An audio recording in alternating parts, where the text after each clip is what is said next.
बादशाहपुर विधानसभा से प्रत्याशी पूर्व कैबिनेट मंत्री राव नरबीर सिंह ने कहा कि कुछ लोग आस्था के नाम पर राजनीति करते हैं, लेकिन वह असली शिव भक्त है। 5 साल की उम्र से ही वह पूजा अर्चना करते आए हैं। राव नरबीर सिंह ने दावा किया कि हरियाणा में तीसरी बार बीजेपी की सरकार बनने जा रही है, तो वहीं कांग्रेस पर निशाना साधते हुए उन्होंने कहा कि कोई एक व्यक्ति सुनिश्चित नहीं कर सकता कि किसकी सरकार बनेगी। जनता अपना मतदान करके ये तय करती है कि प्रदेश में किसकी सरकार बनानी है। वहीं राव नरबीर सिंह ने कहा कि बीजेपी ने पिछले 10 सालों में बड़े विकास कार्य किए हैं। 2014 में मेरे कैबिनेट मंत्री रहते हुए गुरुग्राम को द्वारका एक्सप्रेसवे, गुरुग्राम सोहना एलिवेटेड फ्लाईओवर जैसी कई बड़ी सौगात मिली है। अभी कुछ ऐसी समस्याएं हैं जिनका समाधान होना बाकी है, तो ये निश्चित करते हैं और मैं लोगों को विश्वास दिलाता हूँ कि 8 तारीख के बाद तमाम इन समस्याओं को समाप्त कर दिया जाएगा और लोगों के कई और विकास कार्यों के साथ साथ बादशाहपुर को कई विकास की सौगातें दी जाएंगी।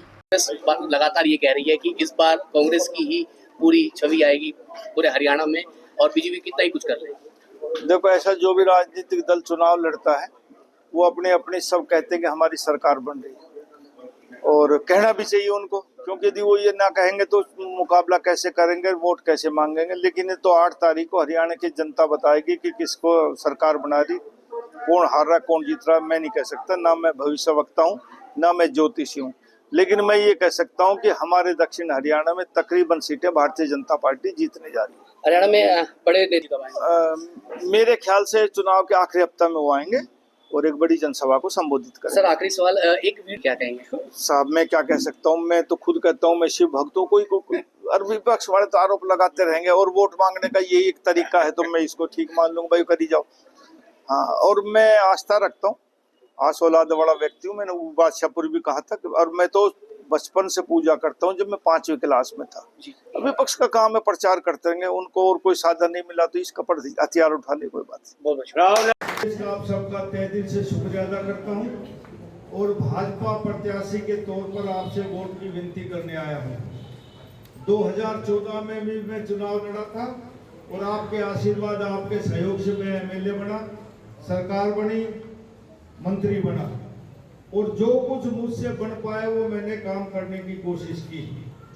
और मैं ये कह सकता हूं कि जितने काम 2014 से 19 के बीच में इस गुड़गांव जिले में काम हुए, उतने आज तक किसी सरकार में उतने काम नहीं हुए।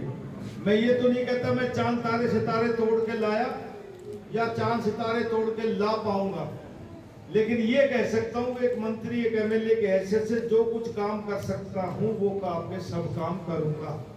ये गुड़गांव हमारा बढ़ता हुआ गुड़गांव है। कभी इसकी आबादी छोटी सी हुआ करती और उसका इलाज ना करे तो आहिस्ता आहिस्ता वो कैंसर बन जाता है। इसी प्रकार इस बढ़ते हुए शहर में बढ़ गया तो वो भी विकराल रूप धारण कर लेगी, कैंसर बढ़ जाएगी। ये पिछले 5 साल मैं कह सकता हूँ हमारी सरकार होने के बावजूद भी भारतीय जनता पार्टी और जेजेपी, और ये तकरीबन महकमे जेजेपी के पास गए, चाहे सड़कों पे लगा लो या और लगा लो, और सब बुरा हाल हो गया। आप लोग यहाँ रहते हैं, आप कई साल से यहाँ रहते हैं, आपने तकरीबन सड़कें अच्छी बनाई थी, लेकिन आज गड्ढों में तब्दील हो गई, गड्ढों को भी नहीं भरा गया।